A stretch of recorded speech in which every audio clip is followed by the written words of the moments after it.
सबसे बड़ा सुख क्या है भैया, मैया जी बताओ। आपसे पूछ रहा हूं मेरी माँ, बताओ सबसे बड़ा सुख क्या है। सबसे पूछ रहा हूं आज, सबसे बड़ा सुख क्या है? हाँ हाँ, सबसे बड़ा सुख है संतोष। गौधन गज धन बाज धन और रतन धन खान, जब आवे संतोष धन सब धन धूरी समान। सबसे बड़ा सुख है संतोष। हमारे पास 1000 रुपए में भी संतोष है तो हम उससे अच्छे हैं जिसके पास 1 लाख तो है पर उसके पास संतोष। 1 लाख आपके पास हैं पर संतोष नहीं है, और मेरे पास 1000 हैं पर संतोष है, तो आपके 1 लाख से अच्छा मेरा 1000 है, क्योंकि मेरे 1000 में मुझे संतोष है।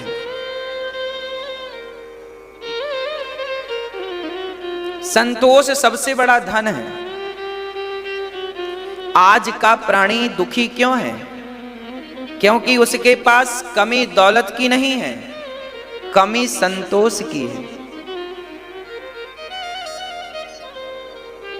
इसलिए संतोष आवश्यक है।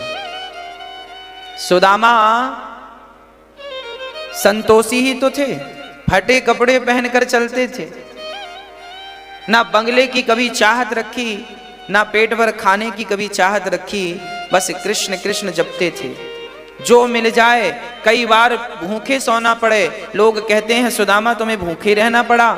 सुदामा जी बोले कोई बात नहीं, जैसी बिहारी जी की विधाता की इच्छा। अर्थात संतोष था, शिकायत नहीं थी कि अब ये नहीं दिया तुमने ना। जो देखो जो मेरे भाग्य में है वो मिलके रहेगा। मेरे भाग्य में सुख है, सुख मिलकर रहेगा, और मेरे भाग्य में दुख है, दुख मिलकर रहेगा। और भाग्य बनता कैसे है? बोले पिछले जन्म में मैंने अच्छा किया किसी के संग, तो इस जन्म में मेरा भाग्य अच्छा है, और मैंने किसी के संग पिछले जन्म में बुरा किया तो मेरा भाग्य बुरा है। भाग्य भी मैंने ही बनाया है, भाग्य का भी गुनहगार मैं हूं। अच्छा है तो भोग रहा हूं आनंद, बुरा है तो भोग रहा हूं कष्ट। को ना काहू को सुख दुखे कर दाता, निज कृत कर्म भोग सब भ्राता। को ना काहू को सुख दुख कर दाता, निज कृत कर्म भोग सब भ्राता। कोई सुख का कारण नहीं है, कोई दुख का कारण नहीं है। आपके अपने अच्छे कर्म ही सुख हैं, आपके बुरे कर्म ही दुख हैं। आप अपने ही दुख के कारण हैं, आप अपने ही सुख के कारण, आप खुद। इसलिए हम किसी पर दोष ना दें कि तेरे कारण काम बिगड़ा, तेरे कारण ऐसा, ना। को ना काहू को, आप ही संतोष रखें। 100 रुपए की साड़ी पहनो तो संतोष हो, और 1000 10,000 की भी कोई पहन के घूमे और वो संतोष नहीं है, तो वो तो 100 रुपए की साड़ी पहन के संतोष जिसको है वो ही अच्छा है। इसलिए घास की झोपड़ी है आपकी और आपको उसमें संतोष है, तो आप रावण के महलों से भी आनंद में हैं, क्योंकि उसे उस महलों में भी संतोष ही तो नहीं था। हाँ, संतोष।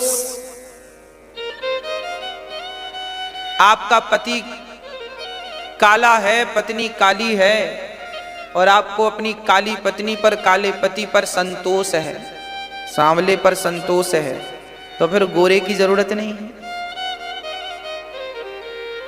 और गोरी पत्नी हो, गोरा पति हो, सुंदर हो पति और पत्नी, और फिर भी संतोष ना हो, तो फिर क्या फायदा? रावण के पास मंदोदरी जैसी पत्नी थी, फिर भी संतोष नहीं था, तो दूसरी नारियों को चुरा चुरा के ले आता था। रावण संतोष ही तो नहीं था रावण के पास। अर्थात आप अपनी पत्नी से संतुष्ट रहिए, अपने पति से संतुष्ट रहिए, अपनी कमाई से संतुष्ट रहिए, अपनी साइकिल से संतुष्ट रहिए, अपनी झोपड़ी से संतुष्ट रहिए। विधाता ने तुम्हें जो दिया है उसमें खुश रहिए। और आप तरक्की चाहते हैं तो अच्छी बात है, उसके लिए ईमानदारी से मेहनत करते रहिए। भगवान जहां जहां पहुंचाते जाएं सो पहुंचते जाओ भगवत कृपा से। जीवन में दुखी ना हो आप, बस मैं ये चाहता हूं। आप जीवन में कभी दुखी ना हो, बस मेरी ये चाहत है आपके लिए। आप सुखी रहें, आप घास की झोपड़ी में भी रहें तो मैं आपकी होठों पे मुस्कान देखना चाहता हूं, और आप महलों में रहें तो भी आपकी होठों पे मुस्कान देखना चाहता हूं। क्योंकि देखिए, मुस्कान तो मुस्कान होती है, और मुस्कुराने के लिए जरूरी नहीं है कि हमारे पास पैसे होंगे तो हम मुस्कुराएंगे। मुस्कुराने के लिए क्या चाहिए? बोलो, मुस्कुराने के लिए क्या चाहिए मेरी माँ?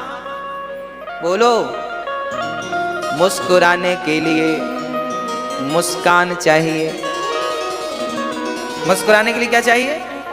इसलिए मुस्कुराइए, जरा हमें मुस्कुरा के दिखाइए। कैसे मुस्कुराते हैं आप लोग? बस ऐसे ही आप मुस्कुराते रहें सदा, ऐसे ही खिलखिलाते हंसते रहें। और ये हंसी तब बनेगी होठों पे जब आपके जीवन में संतोष आना स्टार्ट हो जाएगा। संतोष आएगा तो मुस्कान आएगी, संतोष जाएगा तो मुस्कान भी जाएगी। इसलिए संतोष लाइए, संतोष लाइए। संतोष भगवान की भक्ति है। आठव जथा लाभ संतोषा, सपने हूँ नहीं देखहीं पर दोषा।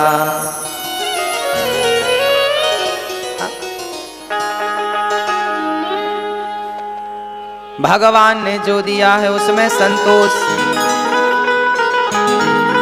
भगवान का धन्यवाद। आज मेरी आंखों में आंसू हैं, उसके लिए भी धन्यवाद। और आज मेरी होठों पे मुस्कान है, उसके लिए भी धन्यवाद।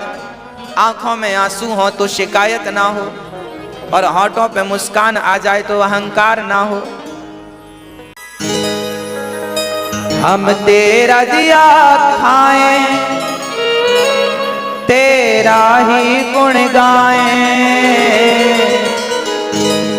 हम तेरा दिया खाएं, तेरा ही गुण गाएं।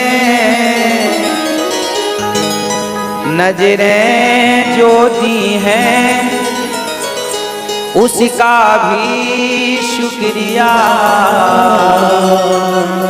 वाणी जो दी है उसका भी शुक्रिया। करते हैं कान्हा तेरा हर पल शुक्रिया, खुशियाँ जो दी हैं उसका भी शुक्रिया।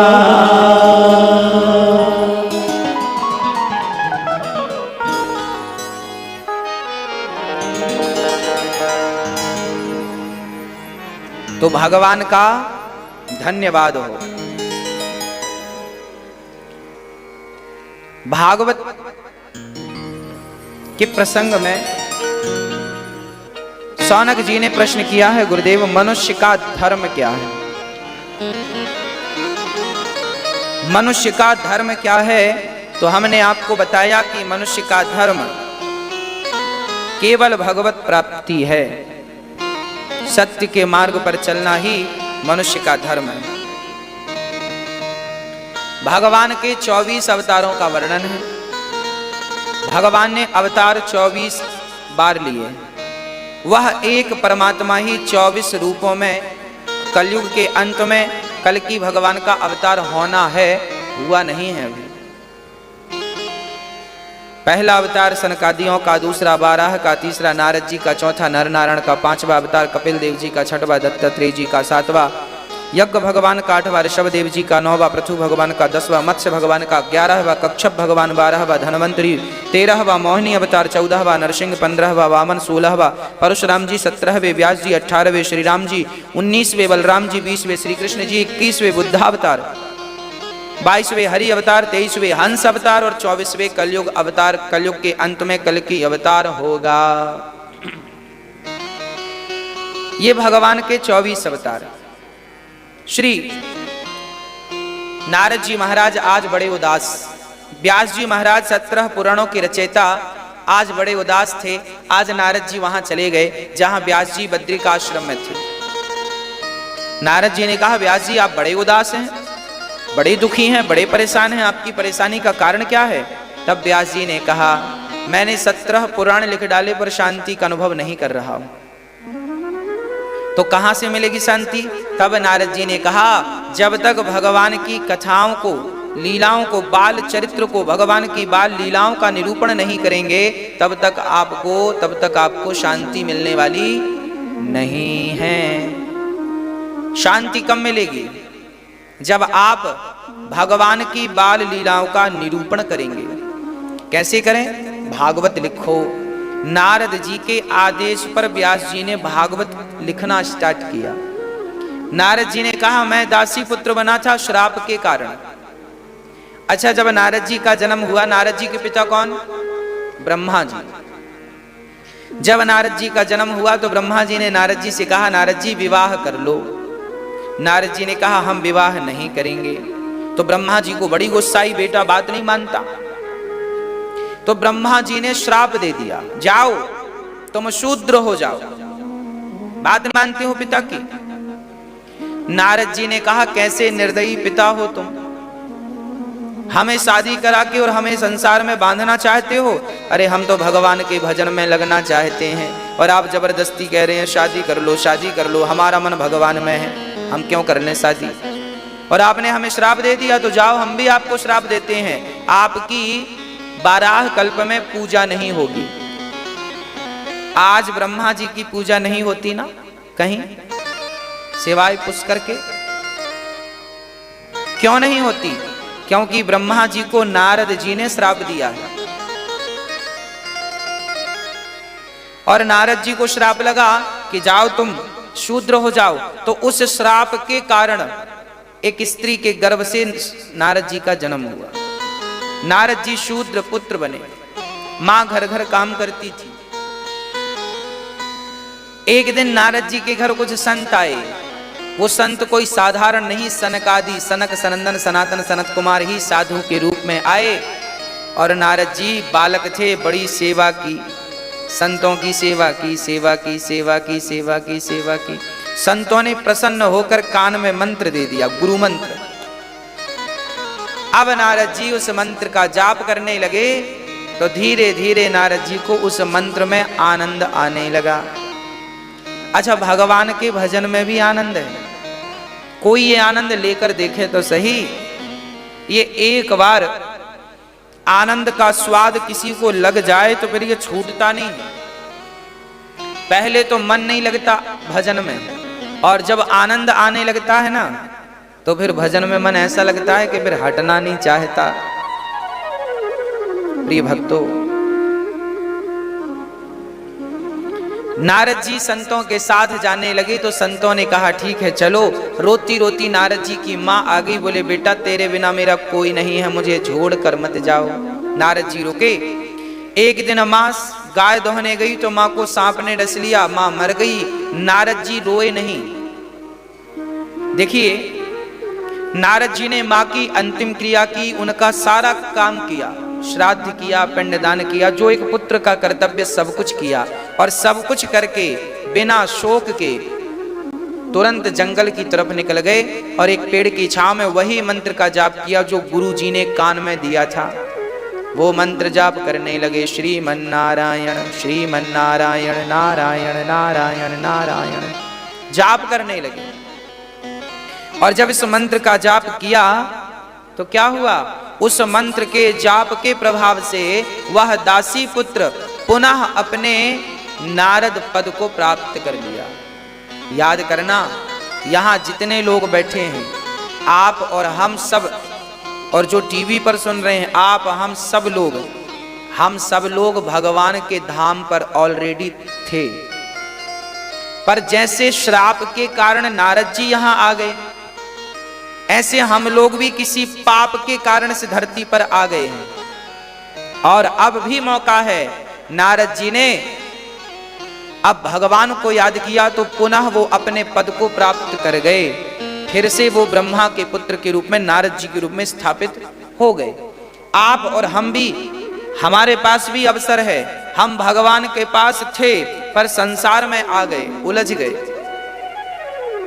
अब हम संसार के लोगों को अपना माई बाप समझ बैठे हैं, जबकि हम सबके माता पिता कौन हैं? त्वमेव माता च पिता त्वमेव